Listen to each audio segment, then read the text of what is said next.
L'association PayPay présente. Yo Ben, ça va? Ça va Adam, et toi? Bah écoute, j'ai envie de dire, a priori je suis trop brosson, donc on a décidé de me supprimer du projet. Complètement. T'étais beaucoup trop gothique, hein, en même temps, voilà quoi, c'est ça. T'habiller tout le temps en noir, voilà. Exactement. Avoir des piercings partout, c'est pas possible, quoi. Exactement. Fumer clope sur clope. Oui, bien sûr. Boire café sur café, voilà. Parler de Satan à toutes les sauces. Bon, écoute, je me prépare pour le prochain Hellfest, hein, en même temps, c'est pas ma faute. Hein, tu vois. Alors le prochain Hellfest, c'est en 2022 ou en 2025? En 2022. En tout cas, si tout se passe bien. En 2022, si tout se passe bien, et ouais. Les mecs, y'en a là-dedans, hein. On met des journalistes d'investigation. Donc où est-ce qu'on est actuellement? Alors, où est-ce qu'on est? On est à la Bourse du Travail. On est à la Bourse du Travail, donc d'Angers, dans les locaux donc, de l'Union locale de la CGT.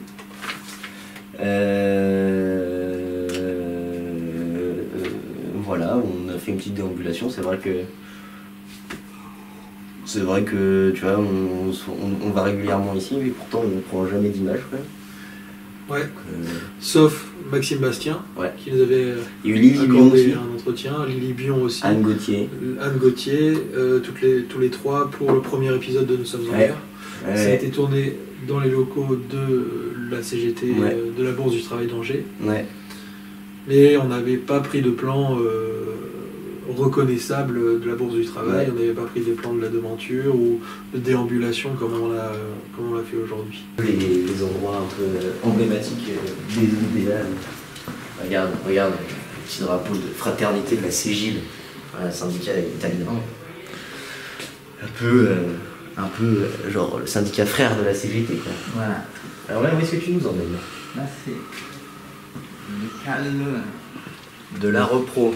De la repro, ouais. Impression de propagande.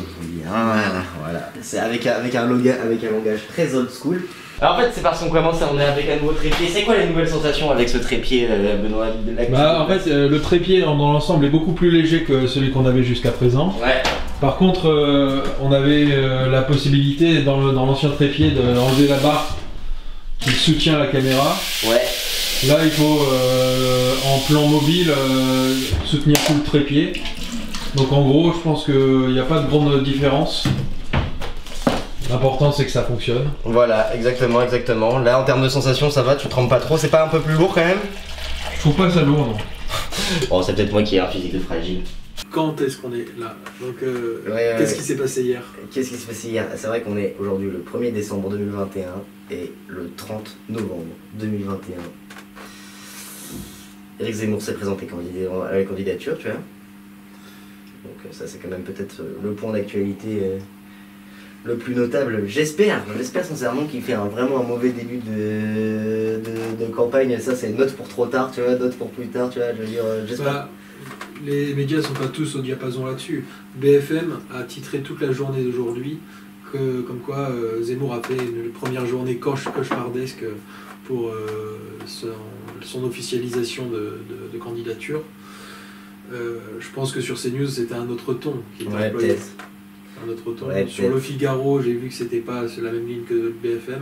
Ce qui est quand même assez drôle, c'est que BFM, ça a souvent été l'incarnation du média de droite en France. CNews, à une certaine époque où ça s'appelait iTélé, était plus à gauche que BFM. Ouais, quand ils avaient Audrey Pulvar, quoi.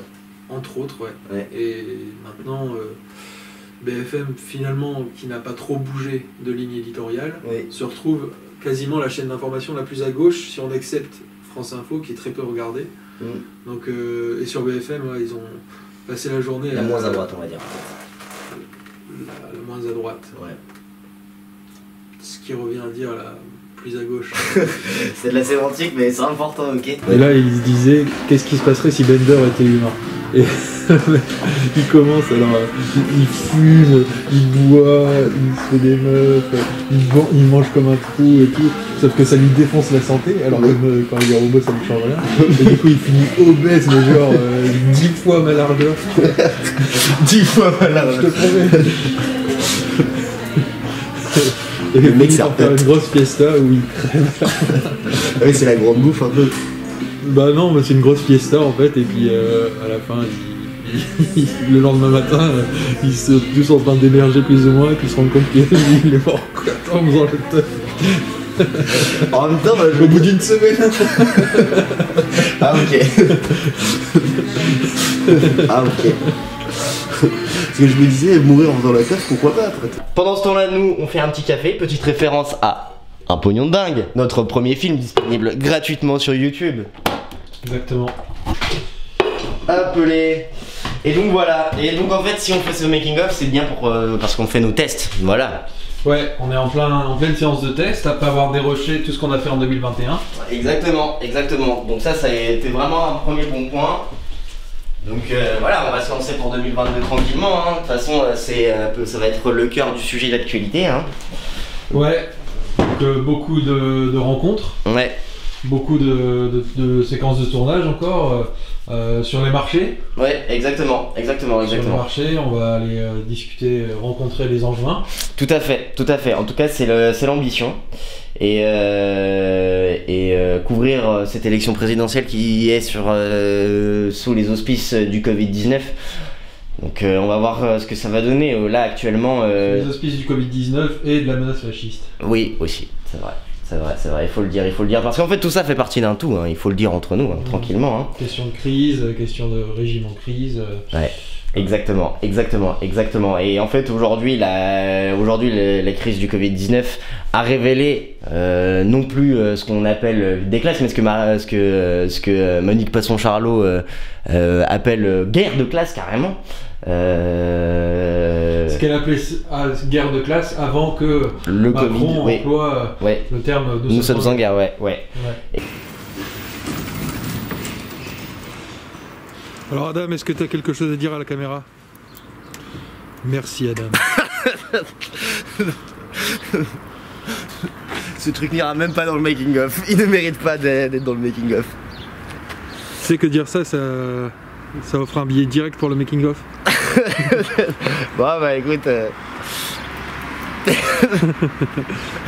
non bah ici on est au 122. Donc c'est un tiers-lieu culturel qui fait bar-resto. Bon c'est notre bar quoi. Voilà, c'est un peu notre QG ouais. Ouais voilà. Bonjour. On boit un maximum de coups ici. On boit un maximum de coups. Mais on fait pas que ça, on filme aussi, ça nous arrive. Hein. Et on gère des trucs. On gère des trucs. Genre on achète de la bière quoi. Ouais voilà, genre on achète de la bière. En fou.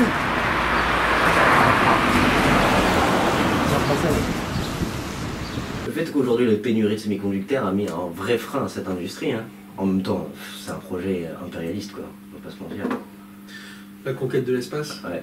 Déjà l'appeler conquête sémantiquement c'est... Exactement, certains, il y a un débat, une controverse là-dessus, puisque certains disent qu'il faut faire la conquête spatiale ou la conquête des autres planètes que la Terre.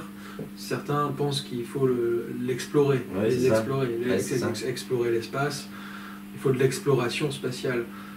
Et effectivement, il y a une forme de conquête dans ce que Elon Musk propose, c'est-à-dire il est convaincu que l'espèce humaine, grâce à lui, deviendra la première espèce interplanétaire. Ouais, c'est ça.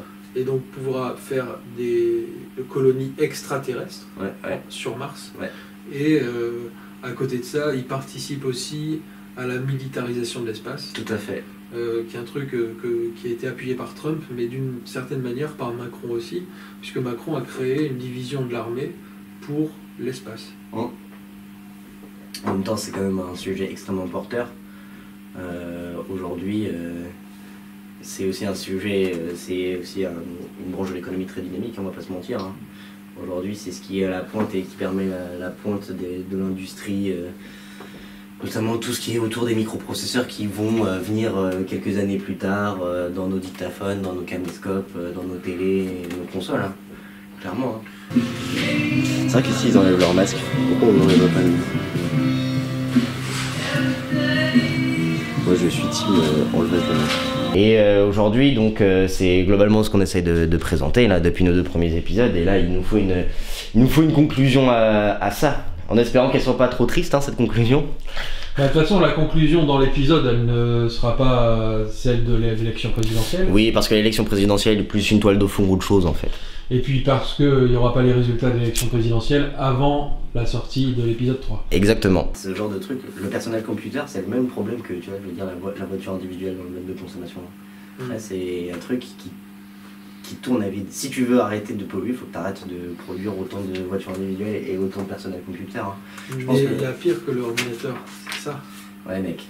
Ça, c'est pire que l'ordinateur. Ouais, mec. Ça, c'est encore plus individualiste, Ouais, tu vois. ouais. Et chacun est dans sa bulle autour de ça, et je me mets dedans parce que je suis comme ça. Tous dans comme les ça. transports en commun, je suis devant mon jeu, quoi. Allez, un petit jeu pour l'auditeur corrompu, je suis né dans le système. Qui dit ça? Qui rappe ça? Voilà, c'est le seul indice. Honnêtement, je sais pas. Bah écoute, réponse à la fin du film. Ok. Je compte les minutes. Je vais faire un calendrier de l'avant. J1, J500. Énorme, énorme. Ouais, parce qu'on est à la période de Noël, pour ceux qui ne le savent pas. Si jamais on garde ce plan, quoi. Avec écrit Nous sommes en guerre, divisé et régné, ressorti le 16 mars. Ouais. J'ai publié sur les réseaux sociaux, elle m'a demandé si j'avais changé un truc, et effectivement j'ai mis un filtre bleu pour que le jaune, qui est la seule couleur qui sort du noir et blanc, sorte un peu plus. Je pourrais te le montrer, tu l'as peut-être vu sur Insta. C'est pour ça qu'il va avoir un angle extrêmement important dans notre année là, 2022. De présenter aussi cette question de la bataille de l'information. Avec un entretien avec Madame Sarrazin là, qui est présente dans le premier épisode. Donc là elle a accepté pour qu'on se voit. Je lui ai dit, tiens je me permets, je lui ai dit qu'on c'était soit un entretien fleuve, soit une série d'entretiens. Toujours est-il qu'on va prendre rendez-vous avec elle pour cadrer le truc quoi. Voilà. On a vu dans un Twitch précédent là cet été où en fait il y a une corrélation entre classe sociale et vaccination, tu vois. Et aujourd'hui, bah voilà, les ethnies de l'intérieur, ça va être toujours les mêmes, tu as toujours les pauvres en fait. Effectivement, ceux qui ne sont rien. Ouais. Ceux qui ne sont rien. Voilà. C'est-à-dire les moins bien informés, les plus mal lotis. D'ailleurs, Castex lui-même a dit que la plupart des non-vaccinés aujourd'hui, c'était des gens paumés qui habitaient dans des quartiers extrêmement pauvres. Il n'a pas tout à fait tort là-dessus. D'ailleurs, quand on voit les soignants, quand tu regardes, c'est les médecins qui sont les plus vaccinés et c'est les aides-soignants ou les auxiliaires qui sont les moins bien vaccinés. Enfin, les moins vaccinés. En fait, si tu veux, la seule chose qui permet la croissance actuellement, le fait qu'il ne soit pas la récession, qu'on est à 0% de croissance, c'est bien parce qu'il y a l'inflation. Donc en fait, en réalité, on produit moins. En fait, on a plutôt tendance à détruire l'appareil productif. Ah bah ça, c'est et c'est pas nouveau, mais là, c'était déjà le cas lors de la crise de 2008 et tout. Et aujourd'hui, c'est encore plus le cas. Donc, j'aimerais dire un truc à la caméra. Méfiez-vous, mine de rien, de l'inflation. C'est pas parce que ça veut dire qu'il y a l'inflation que c'est l'instrument du pauvre, tu vois. Il faut aussi prendre en compte avec la réalité de la production, quoi. Ça me fait penser qu'il y avait Geoffroy Roux de Bézieux, qui est donc le président du MEDEF, qui était l'invité de Jean-Jacques Bourdin il y a quelques jours, il y a une semaine environ, et il disait, peut-être 10 jours, il disait l'inflation n'est pas une mauvaise chose, sauf si les salaires doivent courir derrière. Et en fait, lui, en tant que représentant du grand patronat, il n'est pas défavorable à l'inflation, mais il est défavorable à l'augmentation des salaires. Exactement. Donc c'est quand même, ça prouve que on ne vit pas dans le même monde, quoi. La musique, ça fait un peu Francky Vincent, tu trouves pas? C'est Simon Garfunkel. Ok. Simon Garfunkel. Oui, bah oui. Ok. Mais moi, je connais pas trop Woodstock. Ils étaient à Woodstock ou Simon Garfunkel? C'est possible. J'espère, mec. Sinon, je passe vraiment pour un inculte. Me saoule.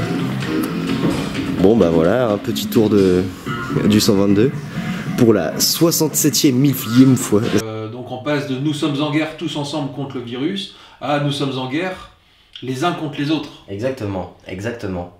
Et ça, c'est quelque chose qu'on sentait depuis déjà un certain temps. C'est pour ça qu'on a appelé notre documentaire Nous sommes en guerre. Et oui, en fait, c'est non seulement Macron qui est en guerre contre le peuple, et il emmerde pas que les non-vaccinés, il nous emmerde tous quand même. Voilà, Parce que la réforme de l'assurance chômage, la loi sécurité globale, les non-mesures prises face à l'urgence climatique, etc. Et à côté, il y a quand même cette volonté de diviser les Français. C'est pas que Macron contre le peuple, c'est le peuple contre le peuple. Et ça, c'est quelque chose qui profite à Macron.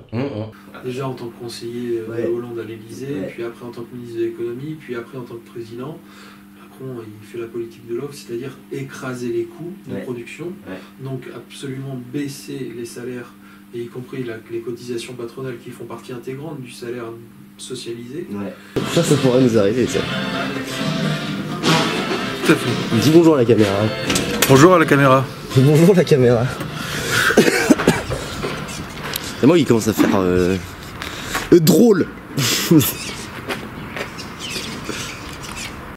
Du moins c'est ce qu'il estime, puisque l'objectif, et comme tu l'expliques bien, c'est de faire monter l'extrême droite, tu vois, en cornérisant Valérie Pécresse, forcément, parce que là il tape entre guillemets plus fort que Pécresse, qui a quand même cherché à ressortir le Karcher dans les quartiers populaires, quoi.